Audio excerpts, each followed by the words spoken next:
do you have any concern about the fact that if you just get outside and enjoy life and perpetuate the spread of this virus, that you put more older people at risk? Does that concern you at all? No.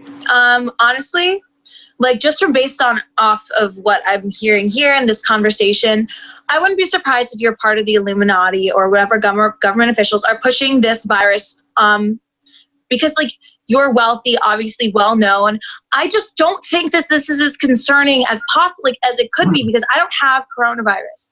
I don't have any symptoms. No one I know has symptoms. And I was with thousands of people down in spring break, and I was kissing people. I was acting out. Like I was being promiscuous. I was doing all these things and having a good time, and nothing happened.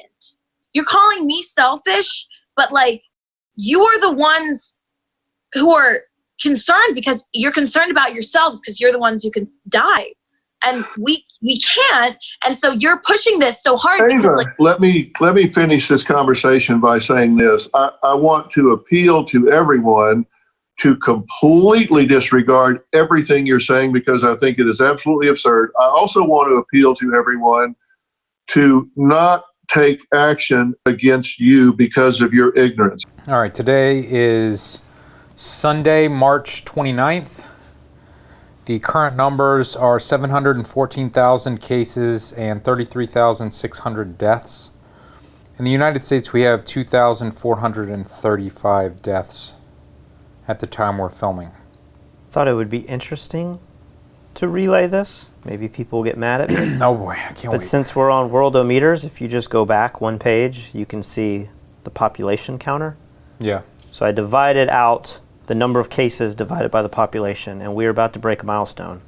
We're about to be at 0.01% of the population being affected by this. We are currently at 0.009. Okay. So might be an interesting perspective to look at. I'm not trying to say we shouldn't be quarantined or we shouldn't take this seriously, but very, very, very, very few percentage of the population has been affected by this at the moment. Yep. Something interesting that's been going on the last few days, and it's kind of been coming to a head. If you remember a few days ago, I mentioned that I saw Cuomo speaking publicly about how he would never be doing a quarantine on New York City. Yep. And you have nothing to worry about. He spoke to some guy for like 20 minutes. I had to talk him off a ledge, blah, blah, blah, blah, blah. Was that guy on a ledge now? Yeah, so Trump came out and said he was considering a total quarantine of New York City and some other places around there, meaning like you cannot leave Manhattan Island. You know, you would be trapped on there. And Cuomo came out and said that I think maybe that would be unconstitutional or illegal, and he would be the one that would be making that decision, not Trump. And it seems like Trump has changed a little bit because he was afraid of a panic in New York City. So instead, he's done a travel advisory, which, I mean, what the heck? I figured like there were already travel advisories. Isn't that implied already? Yeah, exactly. So do you have any problem with the idea of there being travel restrictions? Essentially what I heard from the president is perhaps New Yorkers couldn't leave the state. Well, that's not a quarantine. That would be a lockdown. If you said that we are geographically confining people, that would be a lockdown. Then we would be Wuhan, China, right? And that wouldn't make any sense. This is a time when the president says he's trying to restart the economy. New York is the financial sector. You geographically restrict a state.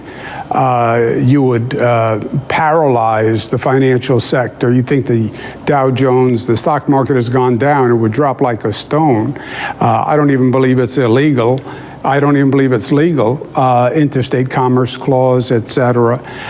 So I think it would be exactly opposite everything the president is talking about. How would you ever operationally stop goods from coming to New York and New Jersey and Connecticut and food and trucks, et cetera?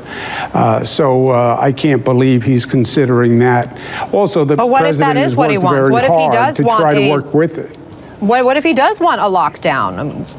Would you sue to stop him? You said you don't think it's legal. Oh, well, look, a lockdown is what they did in Wuhan, China.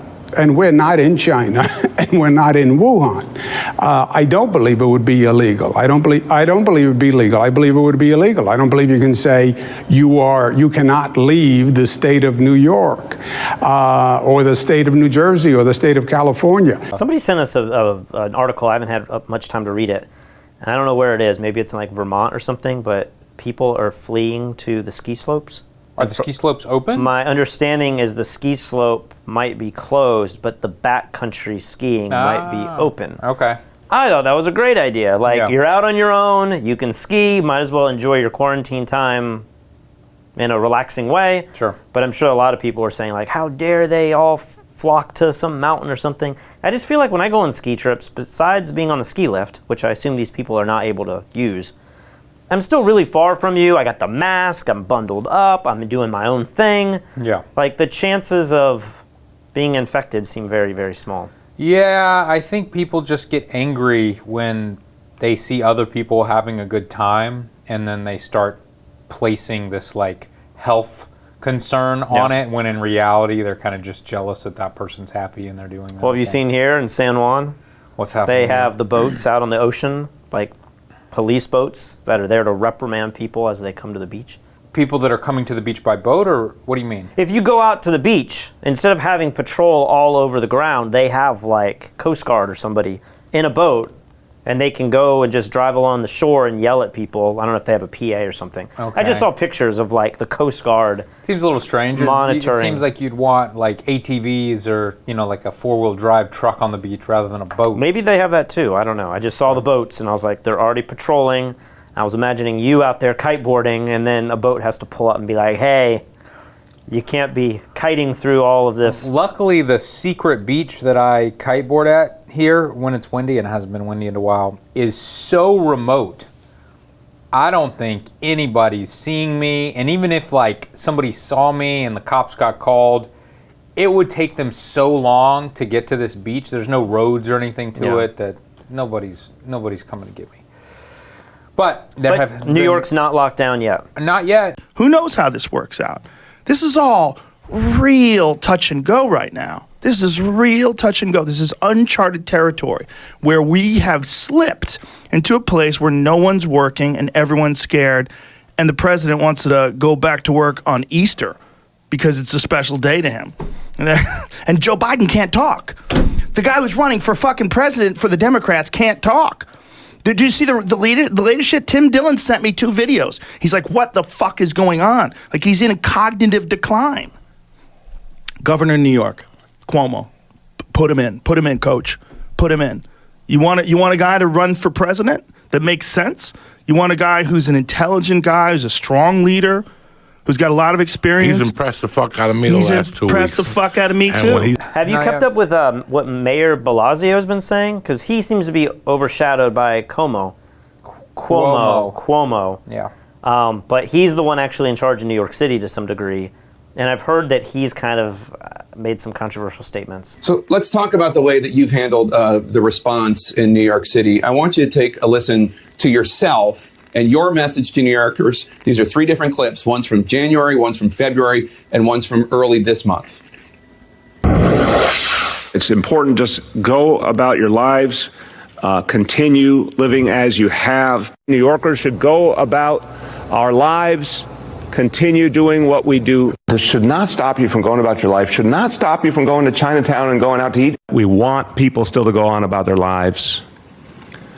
We want people to rest assured that a lot is being done to protect them. That last clip was from March 13th, just about 2 weeks ago. In retrospect, is that message, at least in part, to blame for how rapidly the virus has spread across the city? You know, Jake, we should not be focusing, in my view, on anything looking back on any level of government right now. One video that somebody on our channel shared with us is an amazing video on statistics and modeling and how modeling works. And each model has like maybe 4 or 5 variables that they plug in. Okay. One of them would be the R naught value. How easily is this able to spread? How many people does one person affect? and infect. Other things are, what's the death rate, and all of these little variables, right? And so he goes through and he shows what different situations can do based on the sensitivity growth for specific parameters. If you change one, if you make the R value like 4 instead of 3, it throws off the chart a lot. And so it was a really interesting video. It's like 20 minutes long. It's pretty long. One thing it shows is how bad transfer spreads when people visit a single congregation point. He was saying like a metro, but perhaps Walmart could be that too. So if you quarantine everybody, but then you tell them you're allowed to go to the grocery store, and every single person, all the spokes point into this one single location, when he runs the models, that actually makes the situation really, really bad. Maybe not as bad as not quarantining, but it undermines the idea of quarantine pretty significantly. Right. One of the things I was most curious about is the effect of some kind of shared central location, like a market or a school. When I introduce such a destination for our little dots, R0 jumps as high as 5.8. This might be a little unfair since it puts everyone right in the same spot, and given that we're using physical proximity as a stand-in for things like shaking hands or kissing, we should maybe acknowledge that people going to the same school or grocery store are not as likely to spread an infection as, say, close friends or people living in the same house. To account for this, let's conservatively cut the probability of infection per day in half. Quarantine works, but the percentage of people sent to quarantine greatly affects the results, meaning that if 10% of the people don't self-quarantine, it drastically changes the model versus 100%. But then when you go from 90% quarantine to 80% quarantine to 70% quarantine, the differences between some of these numbers aren't as great as the initial drop from 100% to 90. So people like you, and I don't think you're meeting up with groups of people. Let's talk about it, Patrick. But people what like do you have to say about me? If 10% of the people in Manhattan don't actually quarantine, they undermine the quarantine model the most. And so this just shows, statistically, how long it can take. Let's take a look at 4 separate runs here. In each one of them, after we hit 50 cases, I'll turn on social distancing. But in the top left, we'll turn it on for everybody. In the top right, we'll turn it on for 90% of the population. In the bottom left, for 70% of the population, and in the bottom right, for only half the population. What would you predict is going to happen?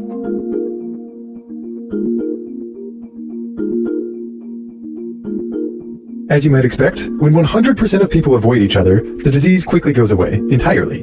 And in all 4 cases, the presence of some kind of widespread social distancing definitely flattens out the curve.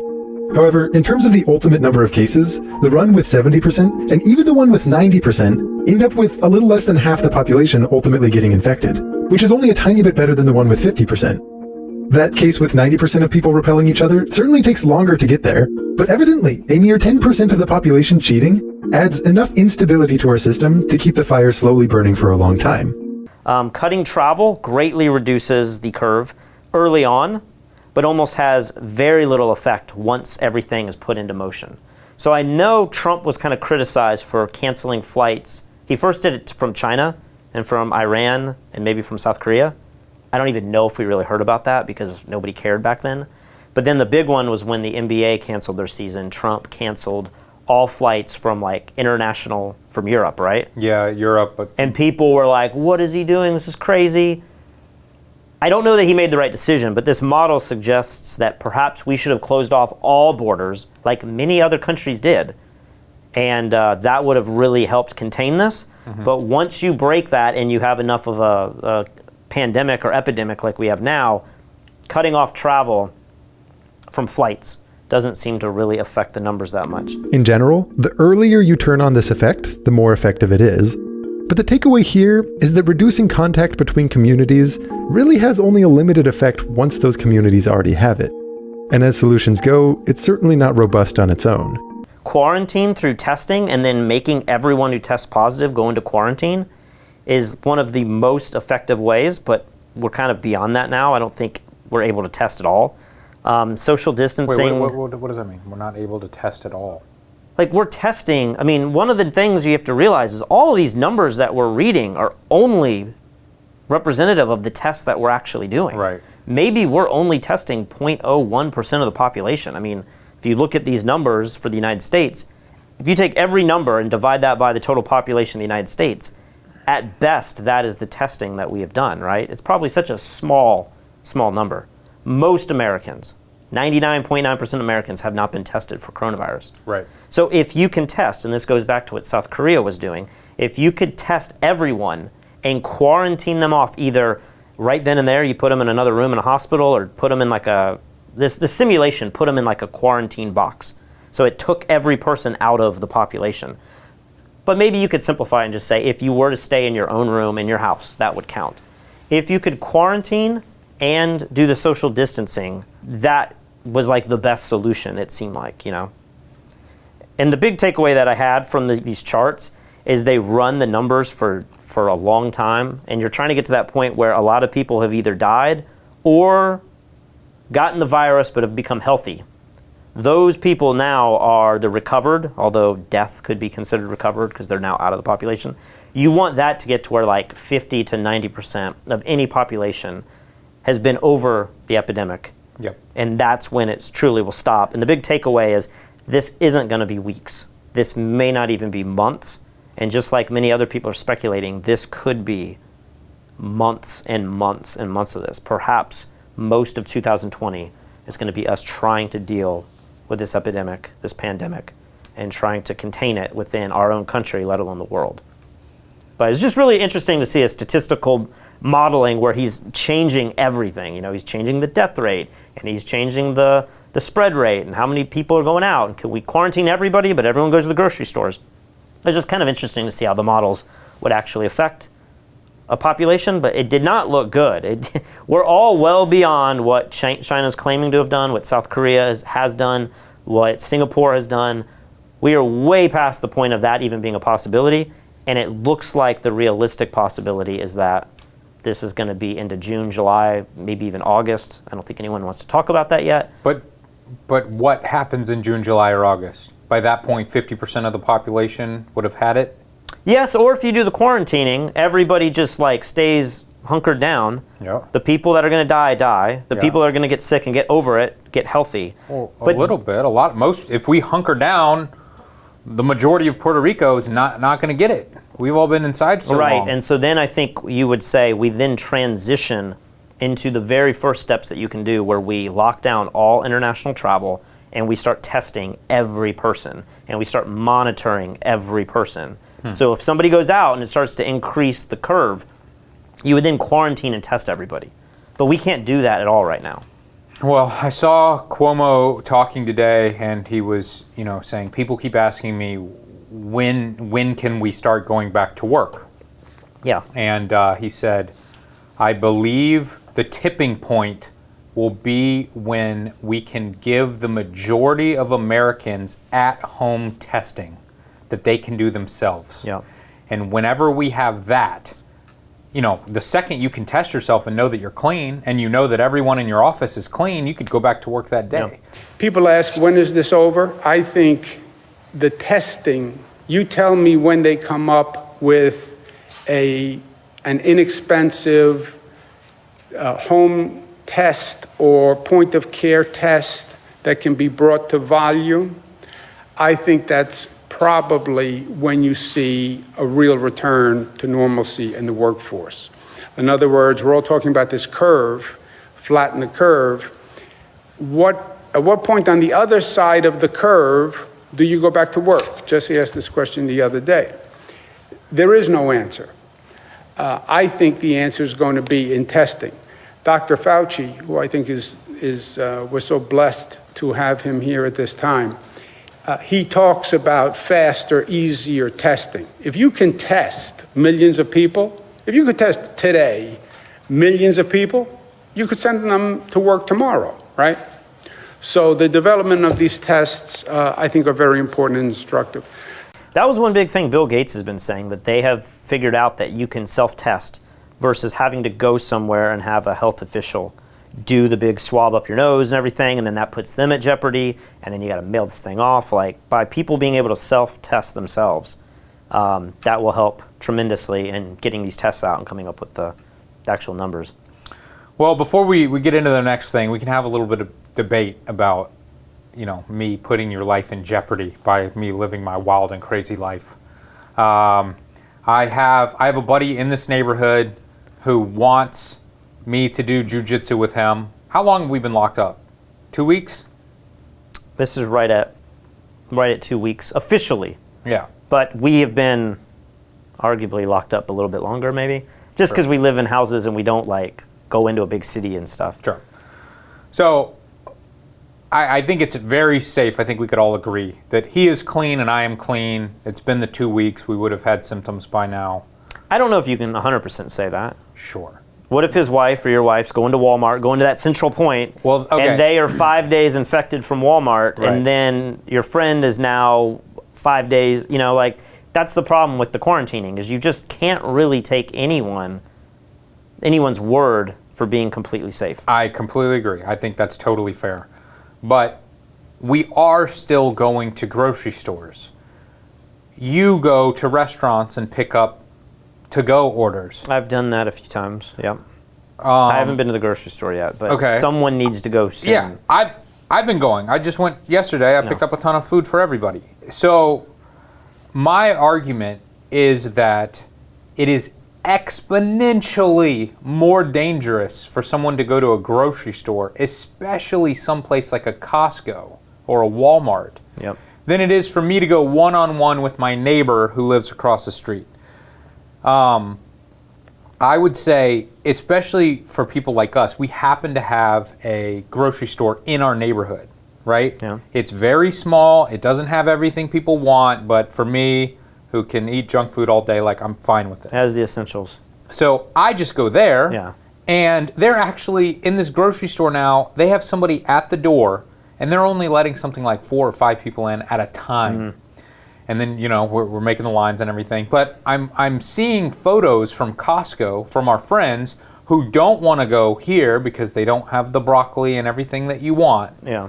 So they're driving an hour or 30 minutes from here to go to a Costco. They're waiting in line for potentially hours with hundreds or thousands of people. Yep. They're touching all the stuff. They're waiting in line. They're touching the gross shopping cart and all this stuff. And because that is socially acceptable, nobody is chastising them for that. It's like, that's totally fine. That's totally fine. I hear you. And so if I'm like, hey, I want to work out with my buddy, I don't think, statistically speaking, I'm just talking about sheer numbers right now, I don't think it's bad. I don't think it's any worse than going to pick up food. It's that tricky we all do. because I totally agree with what you're saying about Walmart and Costco. If you watch the video I just talked about, they show that. But I have to imagine if you go to Costco and you wipe down your cart and you have a mask, and maybe most people aren't wearing masks. I don't have a mask. But okay. you're still in this huge warehouse far from people. As long as this hasn't been aerosolized, we should be fine, right? And then you come home and people say they wipe down stuff. Like, you could take precautions there. But you're exposing yourself to many more people, but it seems like a very slim chance that you would get the virus in that situation. Whereas you are not putting yourself in front of a lot of people, thousands of people, but you're doing it just to one person, but in a very intimate way. Like, I'm definitely catching it if he has it. If he has it, yeah, you guys are like face to face, kind of like making out with a robe on, basically. It's not quite how the sport works, but kind of. We've seen the sport. Yeah. And so, I don't know. Like, I just view it like, I guess his kids are at home. Yeah. And his wife might be the one going out. So then it's like, how safe is she? But you could see where, like, he starts rolling with somebody else because his neighbor, and you're like, I'm not going to go over to his place. But you can just see how communal it becomes. I agree. And I guess I am just kind of like, a lot of the sports and activities and hobbies that I like, I can do by myself. I can work out upstairs on the patio by myself. I can play guitar for hours by myself. You and I watch YouTube videos. You're playing, the virtual reality stuff. So I just feel like there's so many things. I'm listening to books on Audible. I'm just like, I can hunker down, be home, and not have to worry about that at all. Mm-hmm. But I see where if you're in a sport where you don't want to lose your skill and you want to work on things and you want some social activity, yeah. I understand why you're doing it, and I don't know that I really... Well, I haven't done it since we did it over a week ago. Oh, so you didn't go today? No. Because you asked the whole house. Yeah, I asked you. How do you feel about this? And I got guilt tripped. It was like a text from my parents that was like, you're an adult, but we're going to be very disappointed if this is the choice that you make. And so I was like, well, I want to respect my roommates. You and Kristen have quarantined from each other for 2 weeks. Yeah, because that's how seriously you're taking this. Seemed like the responsible thing to do. Yeah, that sounds like the insane thing to do to me. And I think looking back on this in 6 months or a year from now, you guys are going to laugh. Well, remember that time we quarantined 12 feet away from each other because we thought that living in separate rooms would keep us safe, even though we lived in the same house and did all the same stuff and ate the same food? I would like to see that study. If there's some model they could do on like people that live in one household, how often, like, is everyone guaranteed to get sick in that household? Maybe when you quarantine, you know that everyone in your quarantine space is getting what the other person has. I have to think. But those people are now separated from the mass group. Maybe that's the idea, but I guess in my mind, I keep thinking of elderly parents, and I'm like, if they just stayed in their bedroom, you know, if we find that this is going through air conditionings and homes and stuff, it's like over. Everyone in that house is getting it. But until that is proven, I guess I want to believe that your elderly family member that's in just a bedroom being served food at their door could be safe.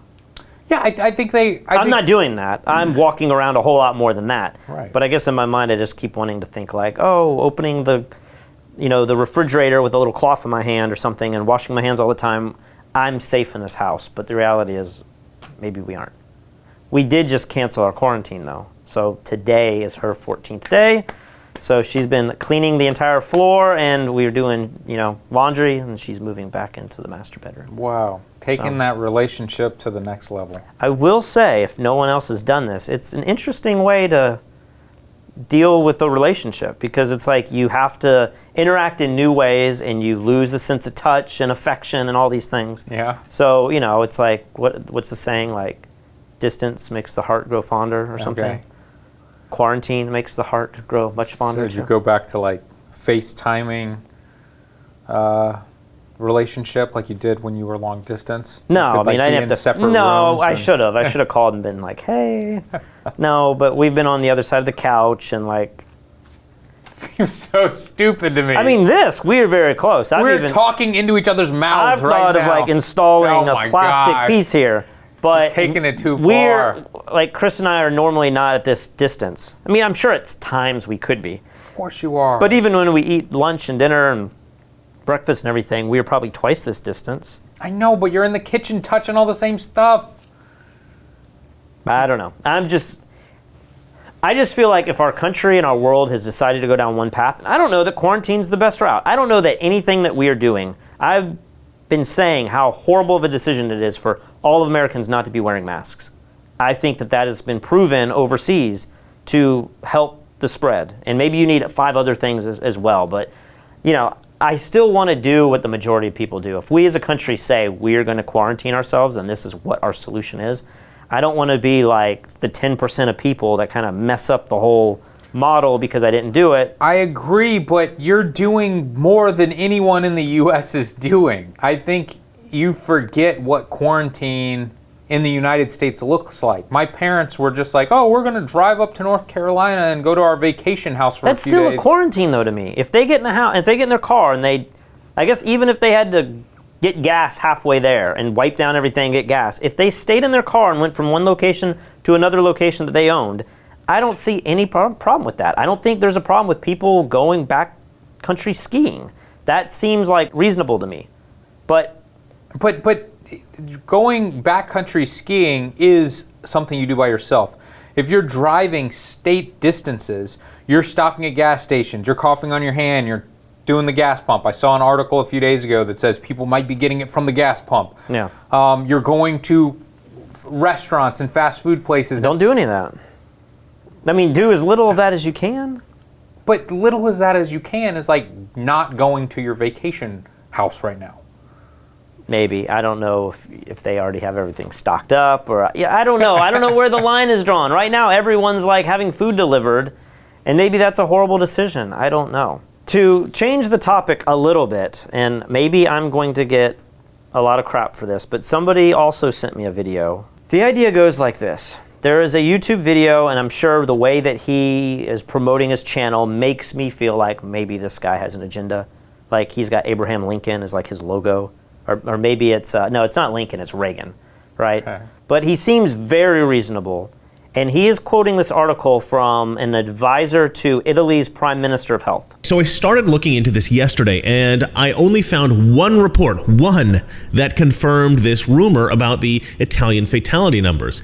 It was this article here. And you might say, well, that's just one report. But here's the thing. The guy who's confirming the information here that the Italians are inflating their coronavirus fatality numbers, his name is Professor Walter Ricciardi, and he's an advisor to the Italian Minister of Health. This is not some random Italian doctor. This guy knows what's going on over there. So this is what Professor Walter Ricciardi said in the interview. The way in which we code deaths in our country is very generous in the sense that all people who die in hospitals with the coronavirus are deemed to be dying of the coronavirus. So what that means is if you die in a hospital and you're tested for coronavirus and you have coronavirus, it doesn't matter what you actually died of, they list you as having died of coronavirus. This is not how you're supposed to list cause of death. This is not how anybody else does it. And this seems to be primarily why Italian death numbers are so unbelievably high. Everybody here thinks, well, do the Italians have something wrong with them? Is this what we have coming here to our country? No. This is all because of an error in how they calculate their coronavirus fatalities. He goes on reevaluation by the National Institute of Health, only 12% of death certificates have shown a direct causality from coronavirus. 12%. That is insane. That means that the Italians have been overstating their fatalities by an insane amount. This is quite possibly the most irresponsible thing I can imagine a government doing during a global panic like this one. Currently, the number of confirmed cases in Italy is at 80,539. Deaths from coronavirus are counted as 8,165. That's about 10% mortality rate. That is crazy high. And when you compare that to the rest of the world, it's baffling. How could the Italians have such a high mortality rate when the rest of the world is like 1%? Now, in the news, we're constantly hearing that Italy is a sign of things to come, that they're just a couple of weeks ahead of us in the progression of the virus. A friend of mine sent me this video from The Atlantic warning about this very thing. The problem is that if this Italian professor, the advisor to the Italian Ministry of Health, if he is to be believed, this is all a lie. Let me read the second part of what he said here again. On reevaluation by the National Institute of Health, only 12% of death certificates have shown a direct causality from coronavirus. Okay, so if the real number is 12% of what's being reported, then that means that we're looking at not 8,165 deaths, but rather 980 deaths. And that number drops the coronavirus mortality in Italy to 1.2%, exactly in line with what we're seeing throughout the rest of the world. It's just an interesting idea because I've been asking this before, like if the hospitals get bogged down and people die from other complications, does that get counted in the death rate of COVID-19? And we will look back on this and say, oh my gosh, the death rate was 10% or 5% because the hospitals were bogged down, all these people died, and you have to add all these numbers up. This is a little more nuanced because the people actually are testing positive for coronavirus, but we seem to think that 90% of people that get this still survive.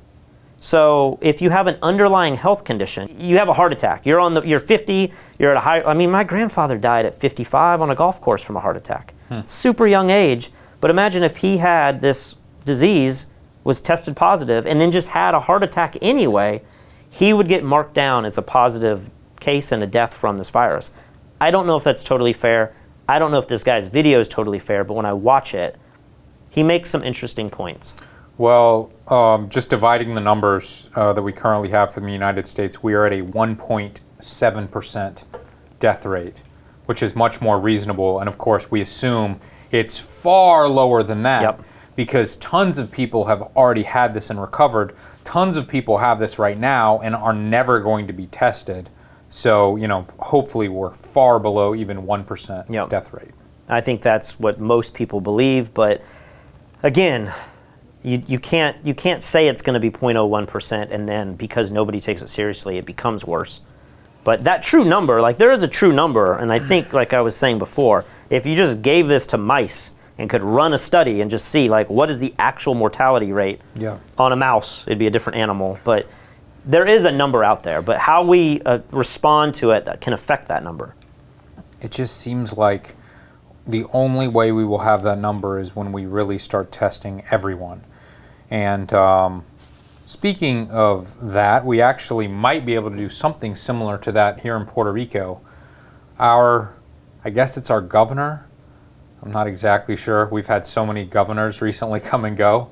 But I saw this interview, and this lady was saying that we have ordered 1.4 million test kits. These are quick test kits that are like finger prick with blood, and in 15 minutes you will have your answer.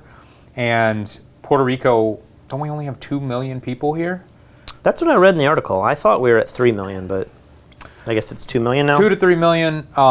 So basically, I don't know if we will be one of the first places in the world with this ability, but it seems like, you know, if we could test the majority of citizens here, we could really get on top of this quick. Yeah. So the government of Puerto Rico has already purchased. And when I say has purchased, we actually saw the purchase order, right? This is the country issues a purchase order. We have already purchased 1.4 million tests. 1.4. When will they be available? Most likely next week. So at the midst of next week, I'm hoping to be able to give you more data. The estimates are to be here between Wednesday and Thursday. Just like I spoke with you a few days ago, they have mentioned, and I actually saw those, 1,500 medical tests, rapid tests. We had them, and they were already distributed. So already 1,500 of the tests, just like we spoke last week, were distributed. You've just explained to us that 1.4 million tests are coming. What is the process by which the results will be processed? Thank you. So the 1.4 is divided into 1,350,000, which are rapid, which we use to measure right there at the time that we are seeing the patient in the clinic. Those should be available immediately, because remember, David, what we had before were the molecular tests. What we have been distributing were all molecular, meaning, they had to send it to a laboratory where they had the equipment and the PCR. So that takes about a day or two. So that number that you see that we're still missing the results, we should have all of those available by early next week. So that big number should go down to almost zero, non-available.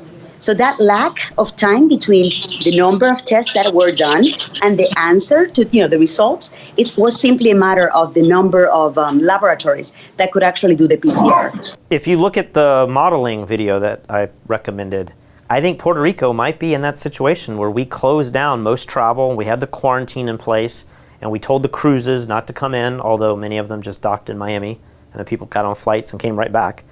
But if there was ever a place that could work, I think it could be here.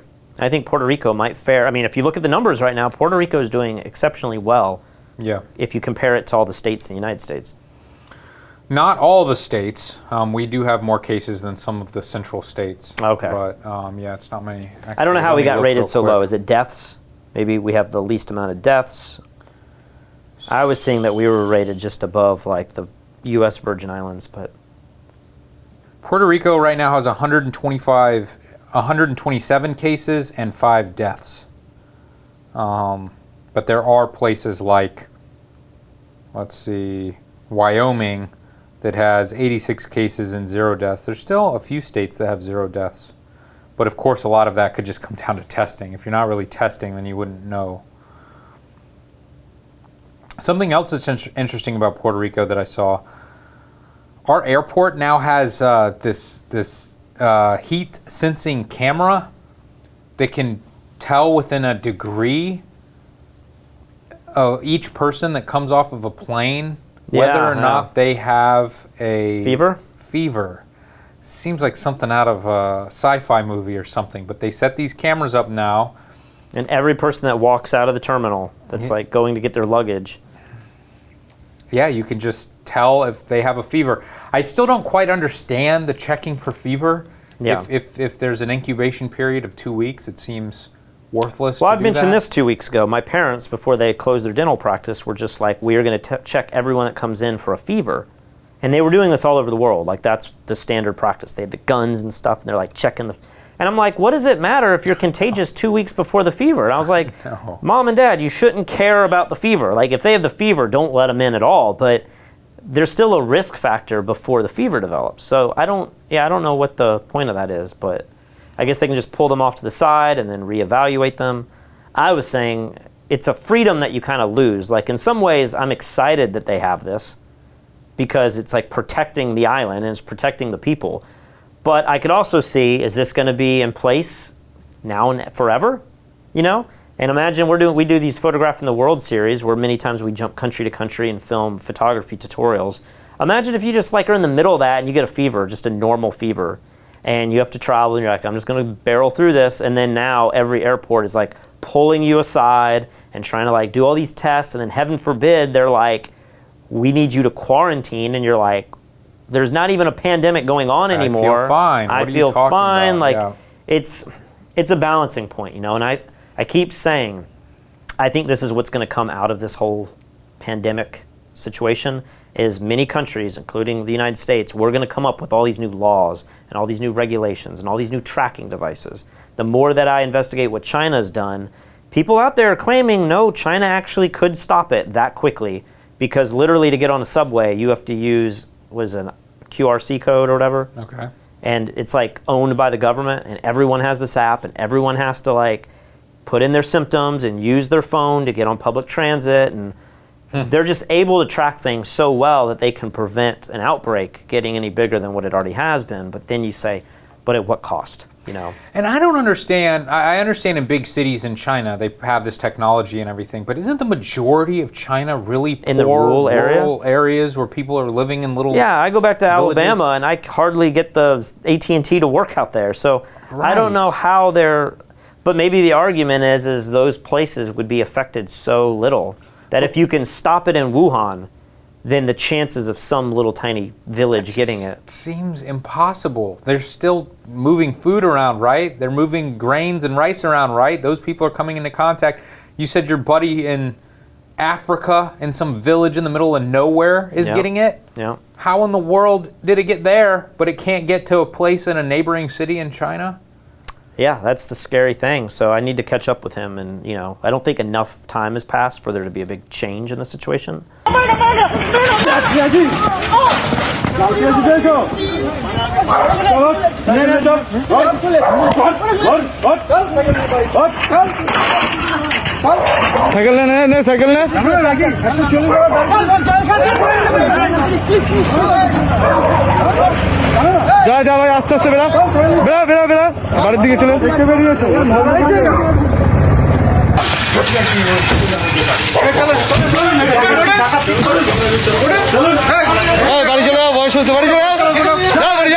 The more videos you watch, the more dire it seems developing and poor countries are going to be hit by this, you know? Yeah. When you start thinking of slums and you start thinking of like these refugee camps and just like we were talking about India, you know, like India somehow isn't reporting numbers. Maybe they haven't been hit yet, or maybe they just have no way to test at all. But when you see that many people grouped together, they're going to be hit really, really hard because they don't have the money to get testing for everybody.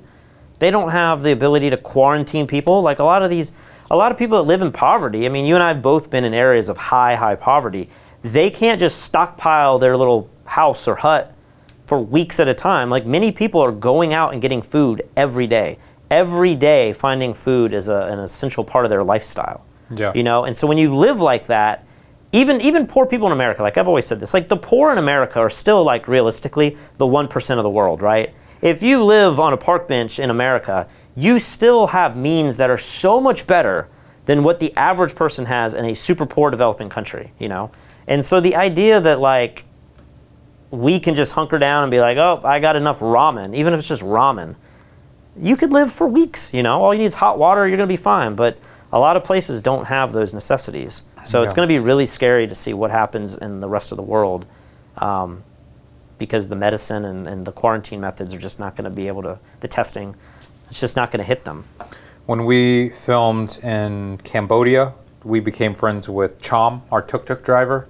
It was amazing seeing the city from this incredible point of view, and I enjoyed bringing Chom along because he had never gotten to experience this before. After that, we decided to give him one more very unique experience. Okay, so I stopped here because I want you to fly the helicopter. Oh. Just do this, up.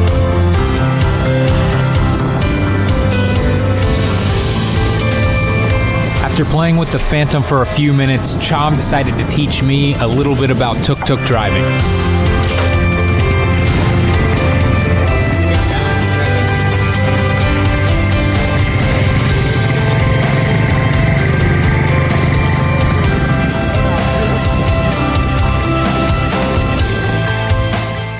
And I just saw him post on Facebook that no customers. Yeah. 100% of his income comes from driving tourists to all the destinations in his scooter.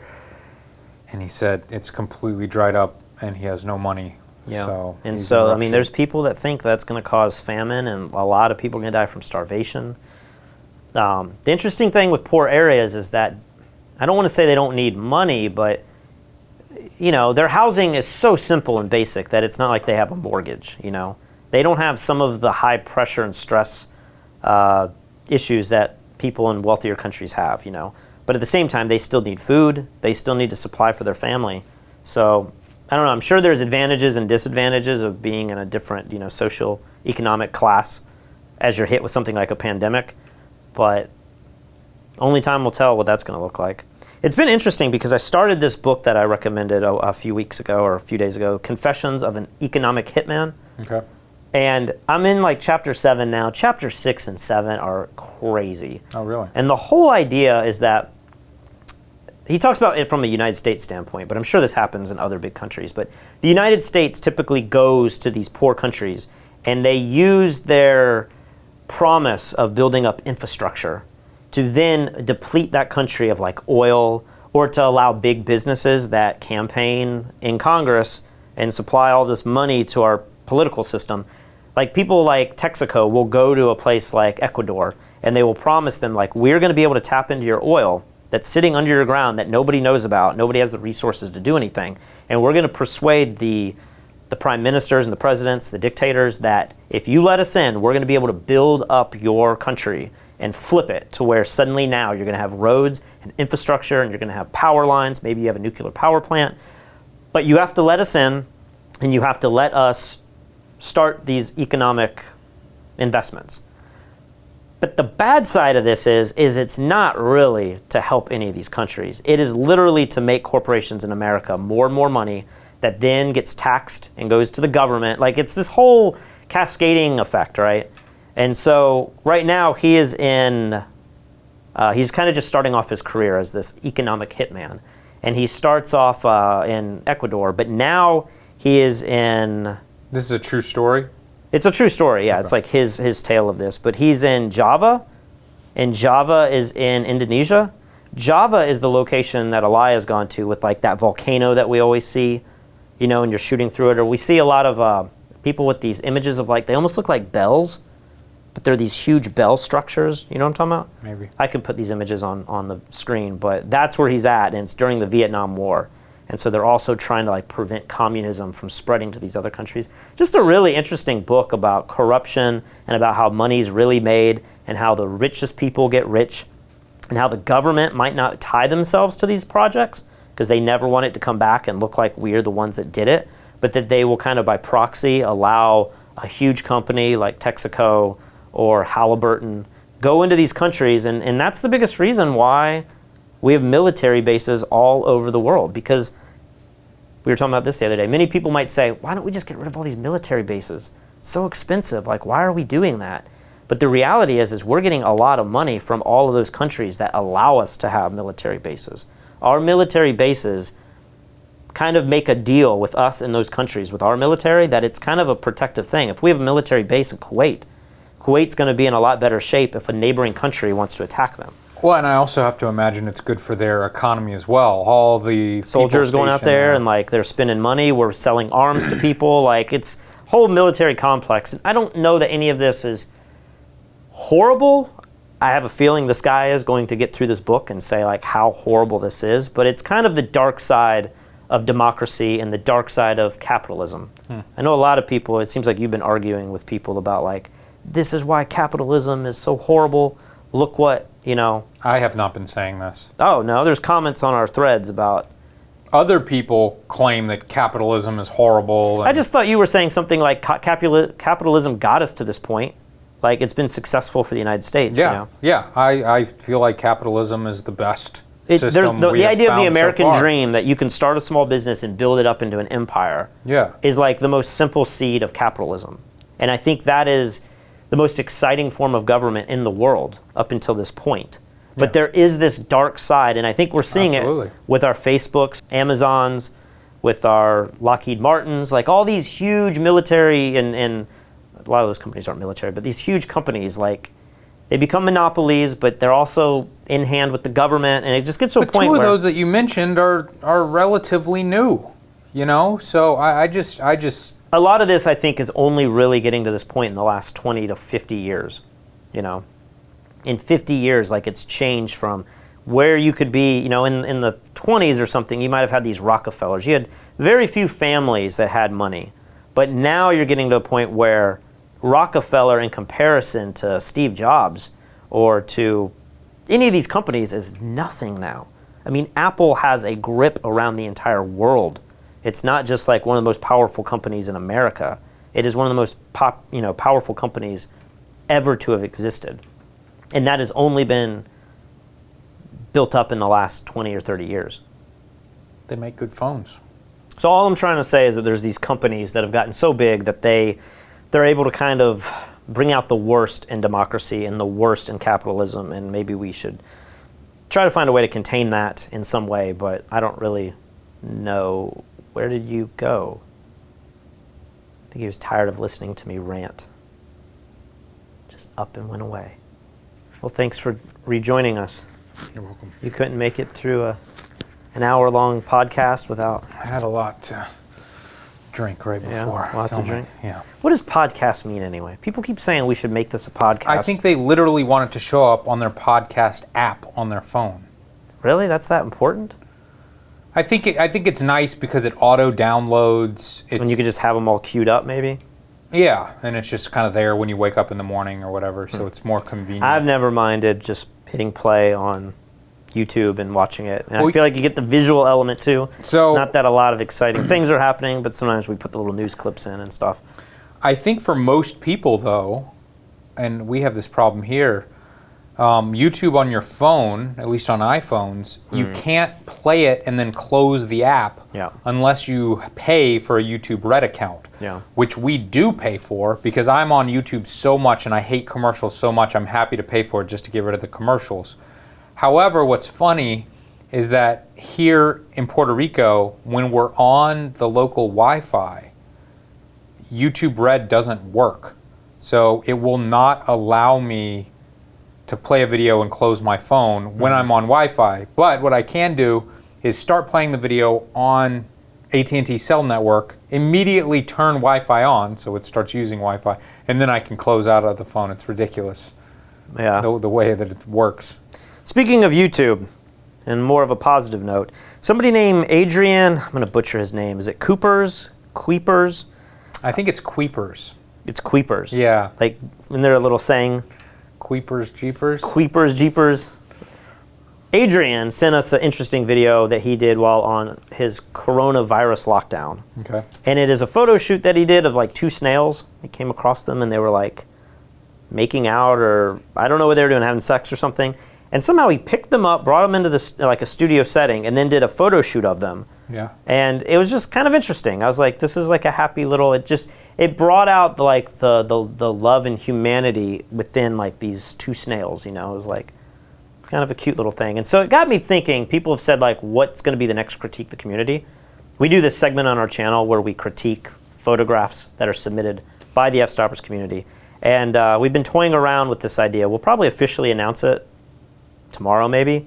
But the idea should be tomorrow. Who knows when it'll. Yeah, but maybe start thinking like we want to start seeing images that have been created while in quarantine, Yep, A lot of people are like, why aren't you guys doing regular photography content? And it's just been so hard when our mind's preoccupied. We can't leave the house. We can't get models in here. We can't go to exotic locations. We also don't have a lot of new gear being shipped here. It just feels like everything's shut down. Yeah. So if it's that hard for us to come up with original content on photography, I'd be interested to see what our community can do if they're trying to take pictures. I imagine it's all going to be like product photography, and maybe that's it. Like, what else would you do in your house? Portraits of your kids, portraits of your dog. Yeah, I mean, that's what I'm excited to see. Maybe if you have a nice house or you have a room that looks really good, maybe you could work on like one single architectural real estate image, like style that one room really well and try to tackle that.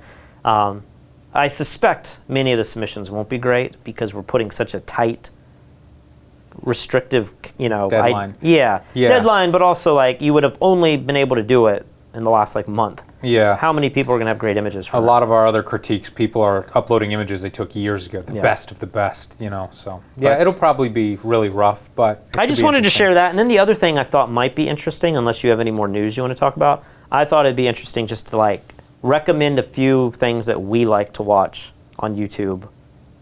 We did the Tiger King yesterday, which was Netflix. Hope everyone's watching that. But I just thought it'd be kind of cool to just share some other things that are not photo related that maybe people can. I'm trying to think. You watch so much random stuff. That I just go on YouTube nonstop and I'm just clicking on things that are interesting to me. There's very few things that I subscribe to, or that I want to watch again and again and again. And TV shows, I don't really watch TV shows or movies anymore. Way to be a downer. Yeah. So you have no recommendations. There's nothing cool. I mean, get a VR headset and get Half-Life Alyx. That will definitely. It'll take you out of the idea of this coronavirus, but it'll put you in a world that's actually much worse. So it's good and bad. Is that a multiplayer game? Can you meet up with people? No. I would imagine awesome. they'll probably do some sort of update or some spin-off that will be some sort of multiplayer game, but it's a single-player game, and because of this game, VR headsets are sold out all over the world, and they are selling for a premium used on eBay right now, but I think it's worth it. This game's crazy. Well, one channel I've always mentioned to you that maybe people will find interesting is a guy named Rick Beato, and he does like music theory, but he teaches like scales and stuff on guitar and stuff on piano, but he also does things on like commentary of like why is modern music, why does it sound so different from like classic music, and like the idea of making music digital versus having real musicians play it. He does a series called What Makes This Song Great? And what he does is, because he's a record producer, he's produced a lot of albums from people that you probably know. He did a bunch of the Jump Little Children records. I didn't know that until recently. So, but he goes through and he's collected all of these multi-track sessions from some of the world's most famous songs, and artists. And he will show you track by track. Like, let's listen to the drums on this Red Hot Chili Pepper song. Another thing you'll notice about the song is that the vocals are double tracked in the chorus. It's Noel singing it twice. Check it out. I'm so Sally can wait. She knows it's too late as we're walking on by. He goes through each song and shows you why, in theory, from like a musical theory standpoint, it's so great, but then he'll show you the little hooks and the vocal performances and the bass tones. Like, it's really, really interesting. I think a lot of people would find it interesting, even if you're not into like being a musician, but you just enjoy music in general. So Rick Beato, his channel must have started 2 years ago. He has 1.4 million subscribers in like a year and a half. Wow. And I think it just goes to show like he's such a professional, he's so knowledgeable, like he is like one of the best in the industries. And now I'm watching him have people like Eric Johnson, all these amazing guitar players will come to his studio and just be a guest on his show. And I'm like, it's like one of those stories we're talking about, like the American dream. Right. This guy just started a YouTube channel. It's been incredibly successful. It just gets me excited to see somebody who's that knowledgeable share everything that he knows, and you can just sit back and be like, man, that's pretty cool. I agree. It bums me out when people, are so negative about the United States. And I think people on the other side can be a little bit too, like, USA's number one and best at everything. Like, obviously, we're not the best at everything. But if I got to choose what country I would want to be born in, it would be the United States, like easily. That would be like the first one, just in terms of having the opportunity to create the business that we've created and create the products that we've created and have a well, and like we said, market to sell to. If you're homeless in the United States, you're still like kind of in the 1% of the world. So if you're born in the United States, you're automatically given this huge leg up. And there's a lot of countries you could say that to, you know, probably most of the EU would be that way too, you know. There's a lot of places you could be born into that, like, you know, you're not given the same freedoms and chances that you would be given in a place like this. And that reminds me of I was talking about the book that I've been listening to, The Economic Hitman. He's talking about going to these places, and he's saying things that just resonate really well with me, especially our Photograph in the World series. Ideas like, you can go to a country like Cambodia and you could stay in the one hotel that every world traveler stays in. And you could have the fancy restaurants in that hotel and everyone's sitting out by the pool, and you look around and you're like, these are all successful people from around the world, and they've chosen this $200 a night hotel. Or what he winds up doing in the book is he gets taken out by a local and they drive 2 hours away, and he sits down and has dinner with the locals, you know, and he's like, this is so much more rewarding to actually experience these locations with natives and people that are actually living there. Because there's so many times you can travel the world and you can feel like, oh, I've been to Mexico. I know what Mexico's like because you went to Cancun. Right. And I know what Cambodia is like because I stayed in a really fancy resort in Angkor Wat. You know, and you can just name any part of the world, and that is the reality for most travelers. They don't want to take that chance. And unless you meet someone like Chom, our tuk-tuk driver, who takes you to his house and makes you a meal in his house, you know, you have no idea what that culture is really like. Oh, very good.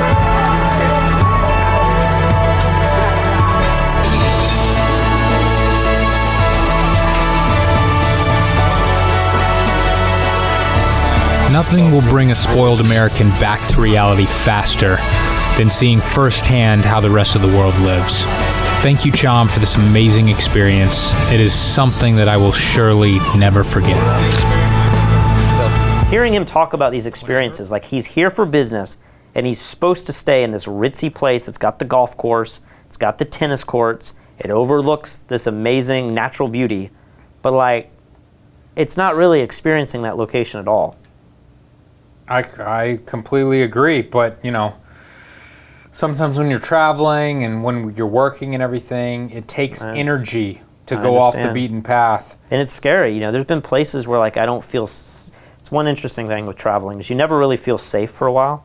Everything's so different that you're worried about getting ripped off with the currency exchange, and you're worried about the streets and the, you know, the sidewalks look different and they feel more dangerous. But then very shortly afterwards, you feel like, oh, this is perfectly safe. In fact, this might be more safe than some places I go to in America. Maybe. I would argue that you probably don't really know until you've been there a while and you've been able to read the news and hear the stories and everything. But yeah, your opinion of safety can change wildly. I want to talk about something real quick, and maybe you don't even want to put this in the video. This is a personal problem that I've been having. Oh boy. I do not wear deodorant. I haven't worn deodorant in years, and in fact, the only time I would wear deodorant, probably in the last 15 years, was when I was going to shoot a wedding. And I would notice that when I was shooting weddings, I would be sweating profusely, like way more than I would sweat on a normal day when I feel like I'd be doing more work. And then I read all these theories online where people were saying that for some people, or maybe everyone, deodorant can actually make you sweat more. And it's, you know, it's probably some conspiracy of like they want you to buy more deodorant, so they put things in there to make you sweat more. I don't know. But for the last 5 years, I don't think I've put it on one time. And I don't think I have a BO problem. Katie says she's never smelled me once. I don't know if you've ever smelled me. Put me in a tricky situation here. I've never smelled body odor from you. Okay. But I haven't really been like looking, you know. Sure. And in the last 3 years, I have been doing incredibly sweaty sports like tennis, jiu-jitsu, basketball, golf in the, you know, summer sun and all these things. And just drenched in sweat. and I come home and I don't smell. Okay. Since I have been stuck in this house, I have been noticing this BO from myself just sitting in front of a computer. And it's always funny because the smelliest people that I've run across in my life oh boy, are the nerdy neckbeard video game players. Yeah, the Cheeto. Which is what I have become. Yeah. All I have been doing is sitting around watching YouTube, playing video games for 2 weeks now, eating junk food. And so I'm trying to pinpoint if it's a food thing. Where is this smell coming from? Is it the food? Is it the fact that if I'm going to jiu-jitsu for 2 or 3 hours and I'm sweating so much it's like somehow clearing me out? Are you taking more or less showers? I assume jiu-jitsu no. you're taking a shower or 2 a day, right? I think I'm probably taking 2 showers a day right now. Because before you said all this, I would have gone to like there's deodorant and then there's antiperspirant, right? Antiperspirant has like more aluminum in it. Okay. And a lot of people, I mean, I remember being in like high school and some of my science teachers were making theories that like putting all that in your armpits is very dangerous. You have all these lymph nodes and like there's some people out there that think antiperspirant could be a reason we have massive amounts of cancer. Okay. I don't know if there's ever been a study there, but one of the greatest places you sweat is your armpit. So if you put things in your armpits to prevent you from sweating, then maybe your body is doing everything to sweat elsewhere to cool down. Because you're sweating so that your body can reduce your temperature. Well, I can tell you from experience, when I would use deodorant on these weddings, it was like I had dumped, cups of water under my armpit. And I'm not a big sweater. I don't sweat that much in normal everyday life. But I just thought it was interesting that I am becoming a neckbeard in multiple ways by being stuck in the house. And for all you smelly video game players out there, when this is all over, you got to get outside and do some real sports. Maybe it'll clear up your BO. Yeah, I don't know. I sweat all the time. Like, I do not do well in heat. So right now, what do you think it is in here? Like 76 degrees, 78 degrees in here? Like, I'm sweating right now. Under these lights, it's pretty hot. It gets warm. So, yeah, I can't help you with that. But you haven't noticed any difference in BO from you? I don't think so, but it might literally just be the video games. The video games do it? You haven't been playing video games and I have. I wonder if it could be like stress related or something, or like, most video games you're super zoned in, and I would assume that you're kind of stressed trying to like make something happen. I don't know. Like with weddings, I was just always outside running around lifting gear up. I feel like it was a very physical activity. I agree. And the sun's always beating on you, and like you kind of have pressure to perform anyway. And I just always, I'd be drenched. But what I found was that there were certain deodorants I had 15 years ago that all of my white shirts, I used to wear a lot of white undershirts, they would all have these yellow stains in the armpits. And then I switched over to Arm & Hammer, like the baking soda company. They would have this natural deodorant, and I don't know if it didn't have some material in there, but it never stains a shirt ever again. I used to have the really fancy shirts, no matter what color they were, they would always stain in the armpits. And then I changed over to the Arm & Hammer. We need a sponsorship for Arm & Hammer, right? Because everyone's going to go out there on Amazon and start buying Arm & Hammer. Well, I'm laughing because, where in the world has this conversation gone? We're talking about people dying of a pandemic, and now we're talking about the best types of antiperspirant. Well, I wanted to recommend some YouTube videos and leave people on a positive note, but maybe this is the most positive note. They're going to be like, oh my gosh, they're just talking about this ridiculous. Maybe next episode you'll reveal other stuff that you don't wear and use. Maybe we should just leave it at that. All right.